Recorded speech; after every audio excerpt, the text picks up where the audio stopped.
मेरे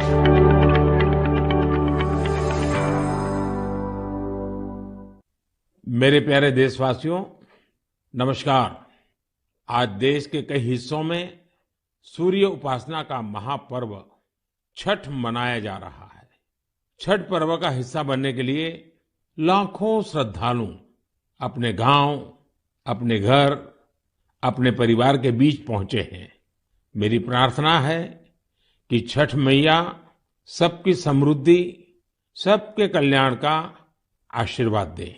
साथियों, सूर्य उपासना की परंपरा इस बात का प्रमाण है कि हमारी संस्कृति, हमारी आस्था का प्रकृति से कितना गहरा जुड़ाव है।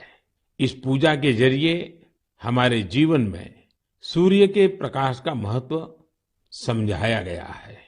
साथ ही ये संदेश भी दिया गया है कि उतार चढ़ाव जीवन का अभिन्न हिस्सा है। इसलिए हमें हर परिस्थिति में एक समान भाव रखना चाहिए। छठ मैया की पूजा में भांति भांति के फलों और ठेकुआ का प्रसाद चढ़ाया जाता है। इसका व्रत भी किसी कठिन साधना से कम नहीं होता। छठ पूजा की एक और खास बात होती है कि इसमें पूजा के लिए जिन वस्तुओं का इस्तेमाल होता है उसे समाज के विभिन्न लोग मिलकर तैयार करते हैं। इसमें बांस की बनी टोकरी या सुपली का उपयोग होता है। मिट्टी के दियों का अपना महत्व होता है।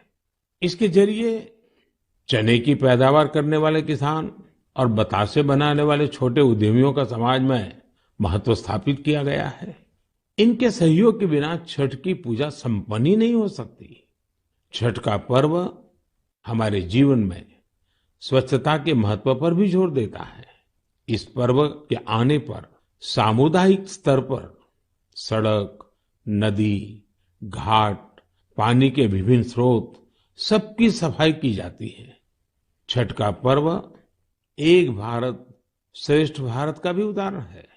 आज बिहार और पूर्वांचल के लोग देश के जिस भी कोने में हैं, वहां धूमधाम से छठ का आयोजन हो रहा है। दिल्ली, मुंबई समेत महाराष्ट्र के अलग अलग जिलों और गुजरात के कई हिस्सों में छठ का बड़े पैमाने पर आयोजन होने लगा है। मुझे तो याद है, पहले गुजरात में उतनी छठ पूजा नहीं होती थी, लेकिन समय के साथ आज करीब करीब पूरे गुजरात में छठ पूजा के रंग नजर आने लगे हैं। ये देखकर मुझे भी बहुत खुशी होती है। आजकल हम देखते हैं विदेशों से भी छठ पूजा की कितनी भव्य तस्वीरें आती हैं।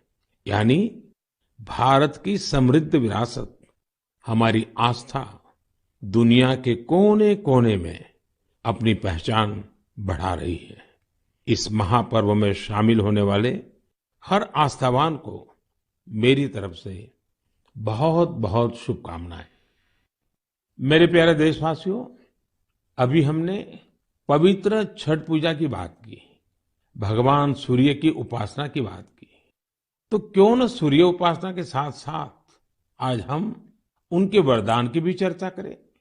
सूर्य देव का ये वरदान है सौर ऊर्जा, सोलर एनर्जी। आज एक ऐसा विषय है जिसमें पूरी दुनिया अपना भविष्य देख रही है। और भारत के लिए तो सूर्यदेव सदियों से उपासना ही नहीं, जीवन पद्धति के भी केंद्र में रह रहे हैं। भारत आज अपने पारंपरिक अनुभवों को आधुनिक विज्ञान से जोड़ रहा है।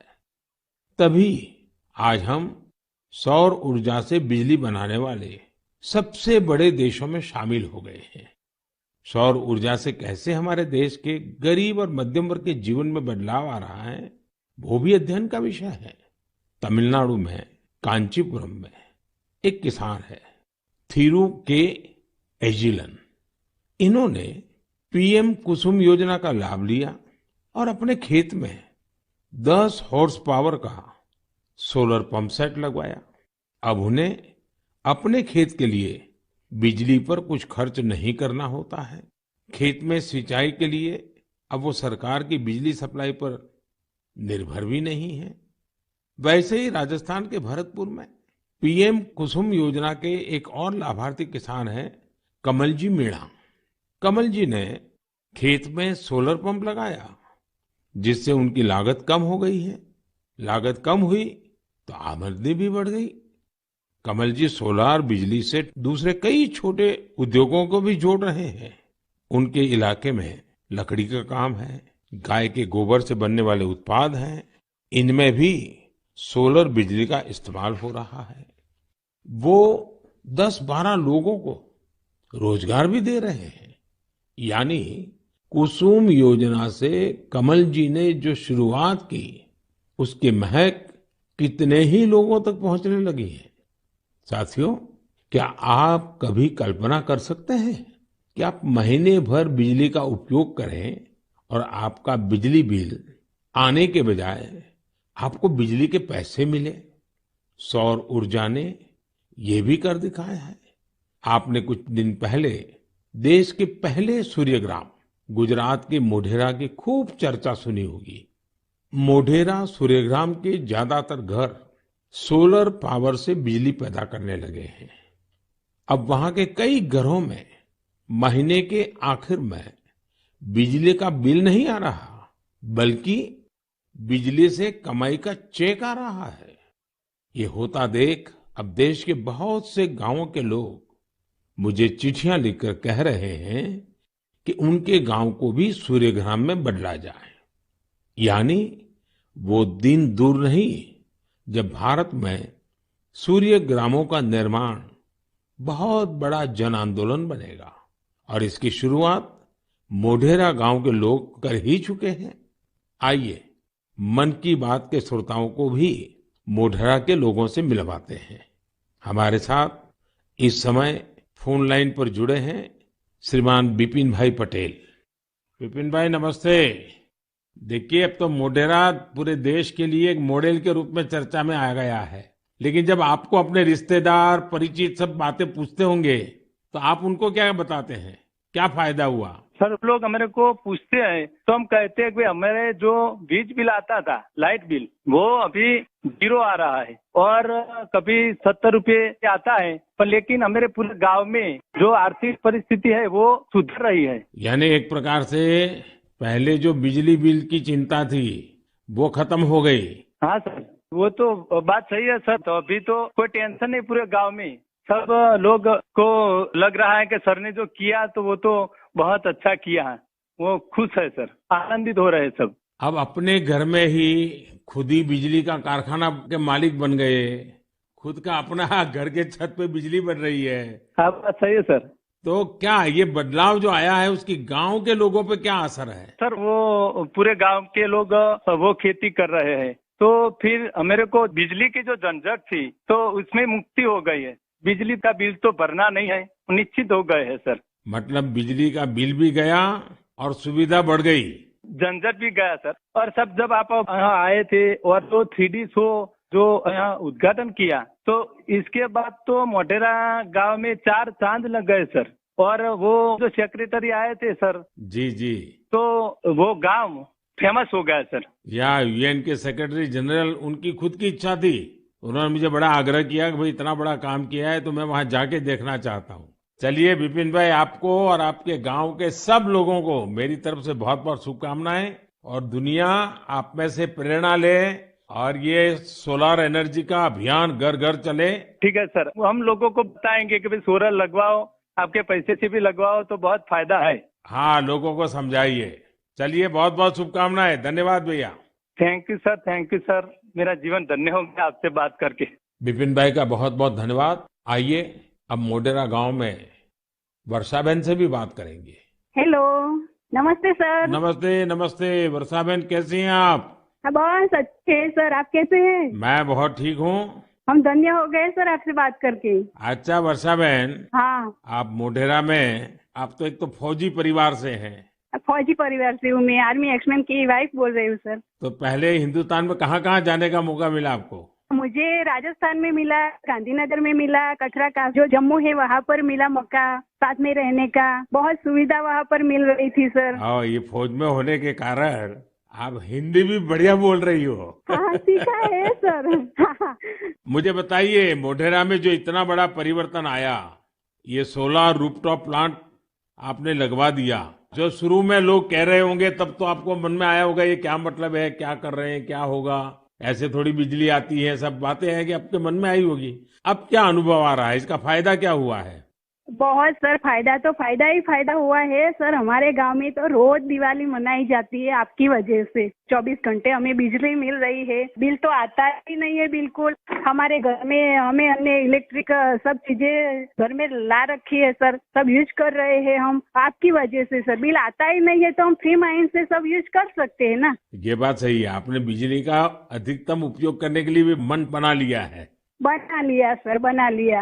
अभी हमें कोई दिक्कत ही नहीं है, हम फ्री माइंड से सब जो वॉशिंग मशीन है, एसी है, सब चला सकते हैं सर। और गांव के बाकी लोग भी खुश हैं इसके कारण? बहुत बहुत खुश है सर। अच्छा, ये आपके पतिदेव तो वहाँ सूर्य मंदिर में काम करते हैं, तो वहाँ वो जो लाइट शो हुआ, इतना बड़ा इवेंट हुआ और अभी दुनिया भर के मेहमान आ रहे हैं। दुनिया भर के फॉरेनर आ सकते हैं और सर आपने वर्ल्ड में प्रसिद्ध कर दिया है हमारे गांव को। तो आपके पति को अब काम बढ़ गए होगा, इतने मेहमान वहाँ मंदिर में देखने के लिए आ रहे हैं। अरे कोई बात नहीं, जितना भी काम बढ़े सर, कोई बात नहीं, इसकी हमें कोई दिक्कत नहीं है हमारे पति को। बस आप विकास करते जाओ हमारे गांव का। अब गांव का विकास तो हम सबको मिल करके करना है। हाँ हाँ सर, हम आपके साथ हैं। और मैं तो मोढेरा के लोगों का अभिनंदन करूंगा, क्योंकि गांव ने इस योजना को स्वीकार किया और उनको विश्वास हो गया कि हाँ, हम अपने घर में बिजली बना सकते हैं। 24 घंटे सर हमारे घर में बिजली आती है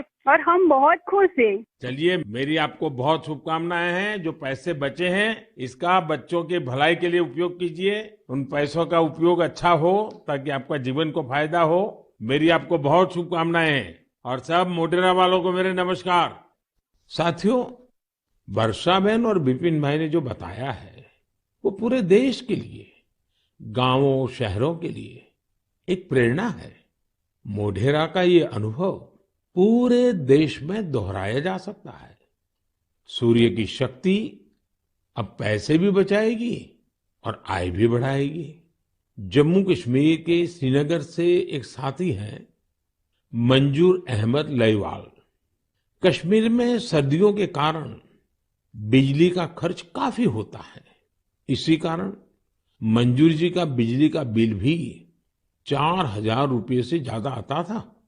लेकिन जब से मंजूर जी ने अपने घर पर सोलर रूफटॉप प्लांट लगवाया है, उनका खर्च आधे से भी कम हो गया है। ऐसे ही ओडिशा की एक बेटी कुन्नी देवरी सौर ऊर्जा को अपने साथ साथ दूसरी महिलाओं के रोजगार का माध्यम बना रही है। कुन्नी ओडिशा के केंदुझर जिले के करदापाल गांव में रहती है। वो आदिवासी महिलाओं को सोलर से चलने वाली रीलिंग मशीन पर सिल्क की कताई की ट्रेनिंग देती है। सोलर मशीन के कारण इन आदिवासी महिलाओं पर बिजली के बिल का बोझ नहीं पड़ता और उनकी आमदनी हो रही है। यही तो सूर्यदेव की सौर ऊर्जा का वरदान ही तो है। वरदान और प्रसाद तो जितना विस्तार हो उतना ही अच्छा होता है। इसलिए मेरी आप सबसे प्रार्थना है, आप भी इसमें जुड़े और दूसरों को भी जोड़े। मेरे प्यारे देशवासियों, अभी मैं आपसे सूरज की बातें कर रहा था। अब मेरा ध्यान स्पेस की तरफ जा रहा है। वो इसलिए क्योंकि हमारा देश सोलर सेक्टर के साथ ही स्पेस सेक्टर में भी कमाल कर रहा है। पूरी दुनिया आज भारत की उपलब्धियां देखकर हैरान है। इसलिए मैंने सोचा मन की बात के श्रोताओं को ये बताकर मैं उनकी भी खुशी बढ़ाऊं। साथियों, अब से कुछ दिन पहले आपने देखा होगा, भारत ने एक साथ 36 सैटेलाइट्स को अंतरिक्ष में स्थापित किया है।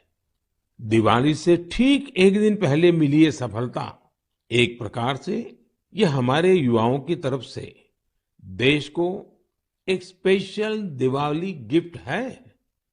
इस लॉन्चिंग से कश्मीर से कन्याकुमारी और कच्छ से कोहिमा तक पूरे देश में डिजिटल कनेक्टिविटी को और मजबूती मिलेगी। इसकी मदद से बेहद दूर दराज के इलाके भी देश के बाकी हिस्सों से और आसानी से जुड़ जाएंगे। देश जब आत्मनिर्भर होता है तो कैसे सफलता की नई ऊंचाई पर पहुंचता जाता है, ये इसका भी एक उदाहरण है। आपसे बात करते हुए मुझे वो पुराना समय भी याद आ रहा है जब भारत को क्रायोजेनिक रॉकेट टेक्नोलॉजी देने से मना कर दिया गया था, लेकिन भारत के वैज्ञानिकों ने ना सिर्फ स्वदेशी टेक्नोलॉजी विकसित की, बल्कि आज इसकी मदद से एक साथ दर्जनों सैटेलाइट्स अंतरिक्ष में भेज रहा है। इस लॉन्चिंग के साथ भारत ग्लोबल कमर्शियल मार्केट में एक मजबूत प्लेयर बनकर उभरा है। इससे अंतरिक्ष के क्षेत्र में भारत के लिए अवसरों के नए द्वार भी खुले हैं।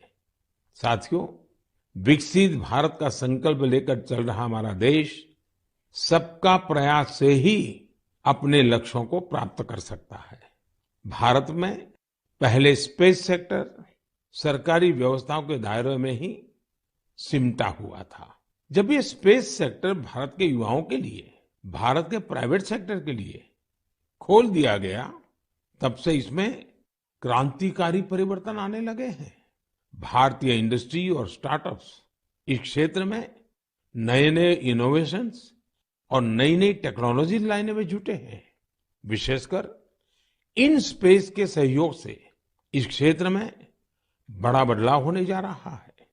इन स्पेस के जरिए गैर सरकारी कंपनियों को भी अपने पेलोड्स और सैटेलाइट लॉन्च करने की सुविधा मिल रही है। मैं अधिक से अधिक स्टार्टअप्स और इनोवेटर्स से आग्रह करूंगा कि वे स्पेस सेक्टर में भारत में बन रहे इन बड़े अवसरों का पूरा लाभ उठाएं। मेरे प्यारे देशवासियों, जब स्टूडेंट्स की बात आए, युवा शक्ति की बात आए, नेतृत्व शक्ति की बात आए, तो हमारे मन में घिसी पीटी पुरानी बहुत सारी धारणाएं घर कर गई हैं। कई बार हम देखते हैं कि जब स्टूडेंट पावर की बात होती है तो इसको छात्र संघ चुनावों से जोड़कर उसका दायरा सीमित कर दिया जाता है, लेकिन स्टूडेंट पावर का दायरा बहुत बड़ा है, बहुत विशाल है। स्टूडेंट पावर भारत को पावरफुल बनाने का आधार है। आखिर आज जो युवा है वही तो भारत को 2047 तक लेकर जाएंगे।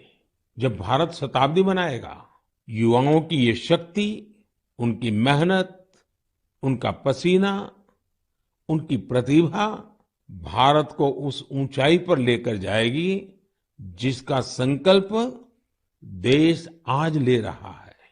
हमारे आज के युवा जिस तरह देश के लिए काम कर रहे हैं, नेशन बिल्डिंग में जुट गए हैं, वो देखकर मैं बहुत भरोसे से भरा हुआ हूं। जिस तरह हमारे युवा हैकेथॉन्स में प्रॉब्लम सॉल्व करते हैं, रात रात भर जागकर घंटों काम करते हैं, वो बहुत ही प्रेरणा देने वाला है। बीते वर्षों में हुए हैकाथॉन्स ने देश के लाखों युवाओं ने मिलकर बहुत सारे चैलेंजेस को निपटाया है, देश को नए सॉल्यूशन दिए हैं। साथियों, आपको याद होगा मैंने लाल किले से जय अनुसंधान का आह्वान किया था। मैंने इस दशक को भारत का टेकेड बनाने की बात भी कही थी। मुझे ये देखकर बहुत अच्छा लगा, इसकी कमान हमारी आईआईटीज के स्टूडेंट्स ने भी संभाल ली है। इसी महीने 14-15 अक्टूबर को सभी 23 आईआईटीज अपने इनोवेशंस और रिसर्च प्रोजेक्ट को प्रदर्शित करने के लिए पहली बार एक मंच पर आए। इस मेले में देश भर से चुनकर आए स्टूडेंट्स और रिसर्चर्स, उन्होंने 75 से अधिक बेहतरीन प्रोजेक्ट्स को प्रदर्शित किया। Health care, agriculture, robotics, semiconductors, 5G communications, ऐसी ढेर सारी थीम्स पर ये प्रोजेक्ट बनाए गए थे। वैसे तो ये सारे ही प्रोजेक्ट एक से बढ़कर एक थे, लेकिन मैं कुछ प्रोजेक्ट्स के बारे में आपका ध्यान आकर्षित करना चाहता हूँ। जैसे आईआईटी भुवनेश्वर की एक टीम ने नवजात शिशुओं के लिए पोर्टेबल वेंटिलेटर विकसित किया है। ये बैटरी से चलता है और इसका उपयोग दूर दराज के क्षेत्रों में आसानी से किया जा सकता है। ये उन बच्चों का जीवन बचाने में बहुत मददगार साबित हो सकता है जिनका जन्म तय समय से पहले हो जाता है। इलेक्ट्रिक मोबिलिटी हो, ड्रोन टेक्नोलॉजी हो, 5G हो, हमारे बहुत सारे छात्र इनसे जुड़ी नई टेक्नोलॉजी विकसित करने में जुटे हैं। कई सारी IITs मिलकर एक बहुभाषक प्रोजेक्ट पर भी काम कर रही है, जो स्थानीय भाषाओं को सीखने के तरीके को आसान बनाता है। ये प्रोजेक्ट नई राष्ट्रीय शिक्षा नीति को, उन लक्ष्यों को प्राप्ति में भी बहुत मदद करेगा। आपको ये जानकर भी अच्छा लगेगा कि IIT मद्रास और IIT कानपुर ने भारत के स्वदेशी 5G टेस्ट बेड को तैयार करने में अग्रणी भूमिका निभाई है। निश्चित रूप से यह एक शानदार शुरुआत है। मुझे आशा है कि आने वाले समय में इस तरह के कई और प्रयास देखने को मिलेंगे। मुझे यह भी उम्मीद है कि IIT से प्रेरणा लेकर दूसरे इंस्टीट्यूशंस भी अनुसंधान एवं विकास से जुड़ी अपनी एक्टिविटीज में तेजी लाएंगे। मेरे प्यारे देशवासियों, पर्यावरण के प्रति संवेदनशीलता हमारे समाज के कण कण में समाहित है और इसे हम अपने चारों ओर महसूस कर सकते हैं। देश में ऐसे लोगों की कमी नहीं जो पर्यावरण की रक्षा के लिए अपना जीवन खपा देते हैं। कर्नाटका के बेंगलुरु में रहने वाले सुरेश कुमार जी से भी हम बहुत कुछ सीख सकते हैं। उनमें प्रकृति और पर्यावरण की रक्षा के लिए गजब का जुनून है। 20 साल पहले उन्होंने शहर के सहकार नगर के एक जंगल को फिर से हरा भरा करने का बीड़ा उठाया था। ये काम मुश्किलों से भरा था, लेकिन 20 साल पहले लगाए गए वो पौधे आज 40-40 फीट ऊंचे विशालकाय पेड़ बन चुके हैं। अब इनकी सुंदरता हर किसी का मन मोह लेती है। इससे वहां रहने वाले लोगों को भी बड़े गर्व की अनुभूति होती है। सुरेश कुमार जी और एक अद्भुत काम भी करते हैं। उन्होंने कन्नड़ा भाषा और संस्कृति को बढ़ावा देने के लिए सहकार नगर में एक बस शेल्टर भी बनाया है। वो सैकड़ों लोगों को कन्नड़ा में लिखी ब्रास प्लेट्स भी भेंट कर चुके हैं। इकोलॉजी और कल्चर दोनों साथ साथ आगे बढ़े और फले फूले। सोचिए, ये कितनी बड़ी बात है। साथियों, आज इको फ्रेंडली लिविंग और इको फ्रेंडली प्रोडक्ट्स को लेकर लोगों में पहले से कहीं अधिक जागरूकता दिख रही है। मुझे तमिलनाडु के एक ऐसे ही दिलचस्प प्रयास के बारे में भी जानने का मौका मिला। ये शानदार प्रयास कोयम्बटूर के अनाईकट्टी में आदिवासी महिलाओं की एक टीम का है। इन महिलाओं ने निर्यात के लिए 10,000 eco friendly terracotta tea cup का निर्माण किया। कमाल की बात तो ये है कि टेराकोटा टी कप्स बनाने की पूरी जिम्मेदारी इन महिलाओं ने खुद ही उठाई। क्ले मिक्सिंग से लेकर फाइनल पैकेजिंग तक सारे काम स्वयं किए। इसके लिए इन्होंने प्रशिक्षण भी लिया था। इस अद्भुत प्रयास की जितनी भी प्रशंसा की जाए कम है। साथियों, त्रिपुरा के कुछ गांवों ने भी बड़ी अच्छी सीख दी है। आप लोगों ने बायो विलेज तो जरूर सुना होगा, लेकिन त्रिपुरा के कुछ गांव बायो विलेज 2 की सीढ़ी चढ़ गए हैं। बायो विलेज 2 में इस बात पर जोर होता है कि प्राकृतिक आपदाओं से होने वाले नुकसान को कैसे कम से कम किया जाए। इसमें विभिन्न उपायों से लोगों के जीवन स्तर को बेहतर बनाने पर पूरा ध्यान दिया जाता है। Solar energy, biogas, bee keeping और बायो फर्टिलाइजर, इन सब पर पूरा फोकस रहता है। कुल मिलाकर अगर देखें तो जलवायु परिवर्तन के खिलाफ अभियान को बायो विलेज 2 बहुत मजबूती देने वाला है। मैं देश के अलग अलग हिस्सों में पर्यावरण संरक्षण को लेकर बढ़ रहे उत्साह को देखकर बहुत ही खुश हूं।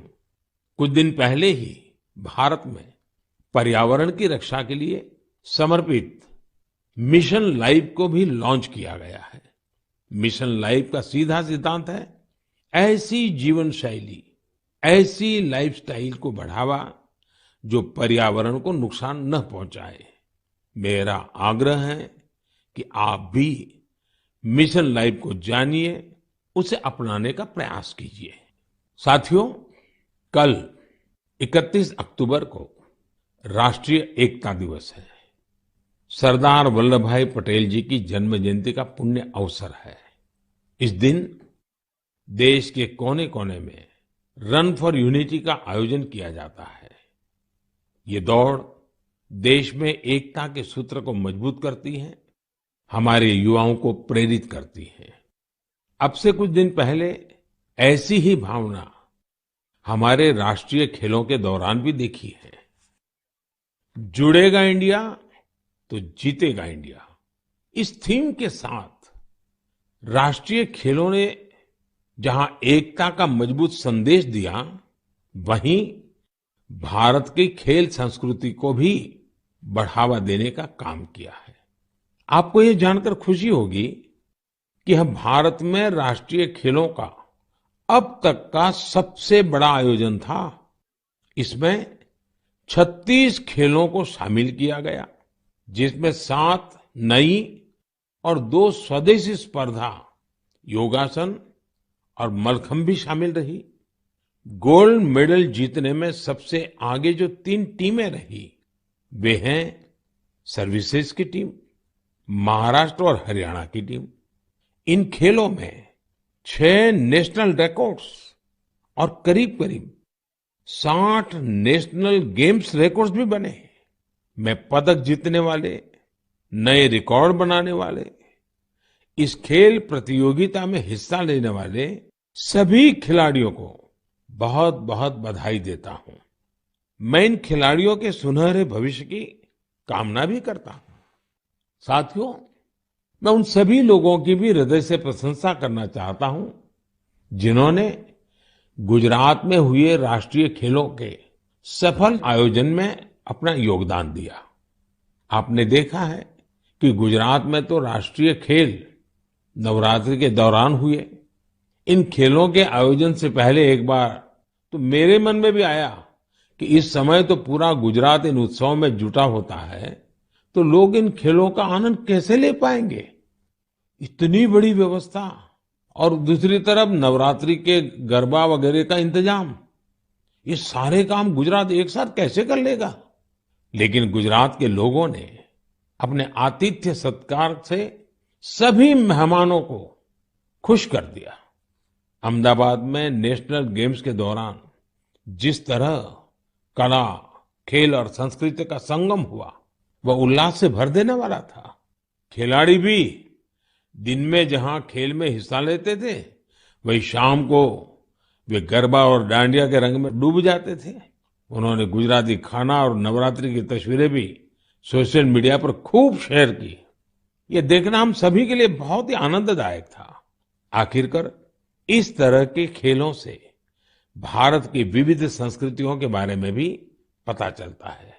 ये एक भारत श्रेष्ठ भारत की भावना को भी उतना ही मजबूत करते हैं। मेरे प्यारे देशवासियों, नवंबर महीने में 15 तारीख को हमारा देश जनजातीय गौरव दिवस मनाएगा। आपको याद होगा, देश ने पिछले साल भगवान बिरसा मुंडा की जन्म जयंती के दिन आदिवासी विरासत और गौरव को सेलिब्रेट करने के लिए ये शुरुआत की थी। भगवान बिरसा मुंडा ने अपने छोटे से जीवन काल में अंग्रेजी हुकूमत के खिलाफ लाखों लोगों को एकजुट कर दिया था। उन्होंने भारत की आजादी और आदिवासी संस्कृति की रक्षा के लिए अपना जीवन बलिदान कर दिया था। ऐसा कितना कुछ है जो हम धरती आबा बिरसा मुंडा से सीख सकते हैं। साथियों, जब धरती आबा बिरसा मुंडा की बात आती है, छोटे से उनके जीवन काल की तरफ नजर करते हैं, आज भी हम उसमें से बहुत कुछ सीख सकते हैं। और धरती आबा ने तो कहा था, ये धरती हमारी है, हम इसके रक्षक हैं। उनके इस वाक्य में मातृभूमि के लिए कर्तव्य भावना भी है और पर्यावरण के लिए हमारे कर्तव्यों का एहसास भी है। उन्होंने हमेशा इस बात पर जोर दिया था कि हमें हमारी आदिवासी संस्कृति को भूलना नहीं है, उससे रत्ती भर भी दूर नहीं जाना है। आज भी हम देश के आदिवासी समाजों से प्रकृति और पर्यावरण को लेकर बहुत कुछ सीख सकते हैं। साथियों, पिछले साल भगवान बिरसा मुंडा की जयंती के अवसर पर मुझे रांची के भगवान बिरसा मुंडा म्यूजियम के उद्घाटन का सौभाग्य प्राप्त हुआ था। मैं युवाओं से आग्रह करना चाहूंगा कि उन्हें जब भी समय मिले वे इसे देखने जरूर जाएं। मैं आपको ये भी बताना चाहता हूं कि 1 नवंबर यानी परसों मैं गुजरात राजस्थान के बॉर्डर पर मौजूदा मानगढ़ में रहूंगा। भारत के स्वतंत्रता संग्राम और हमारी समृद्ध आदिवासी विरासत में मानगढ़ का बहुत ही विशिष्ट स्थान रहा है।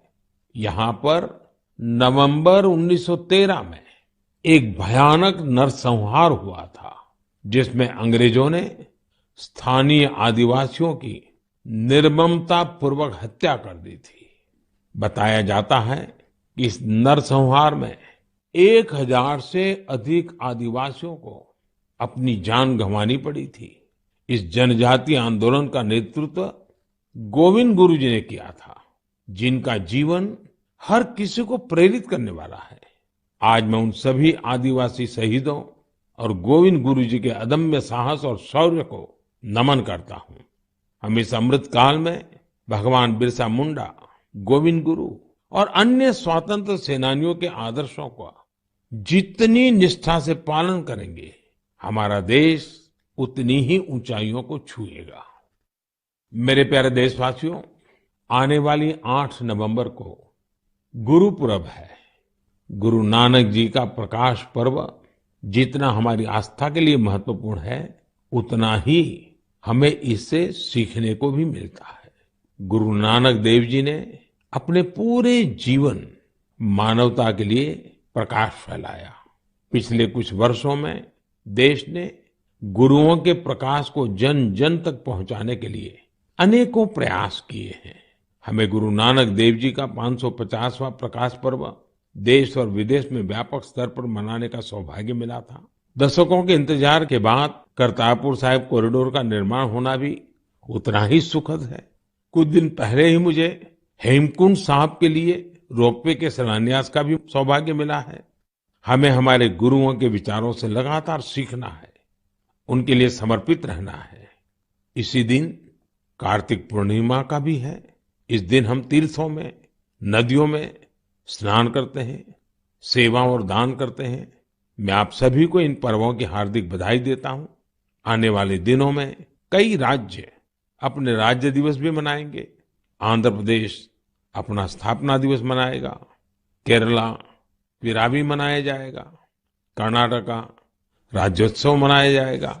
इसी तरह मध्य प्रदेश, छत्तीसगढ़ और हरियाणा भी अपने राज्य दिवस मनाएंगे। मैं इन सभी राज्यों के लोगों को शुभकामनाएं देता हूं। हमारे सभी राज्यों में एक दूसरे से सीखने की, सहयोग करने की और मिलकर काम करने की स्पिरिट जितनी मजबूत होगी, देश उतना ही आगे जाएगा। मुझे विश्वास है हम इसी भावना से आगे बढ़ेंगे। आप सब अपना ख्याल रखिए, स्वस्थ रहिए। मन की बात की अगली मुलाकात तक के लिए मुझे आज्ञा दीजिए। नमस्कार, धन्यवाद।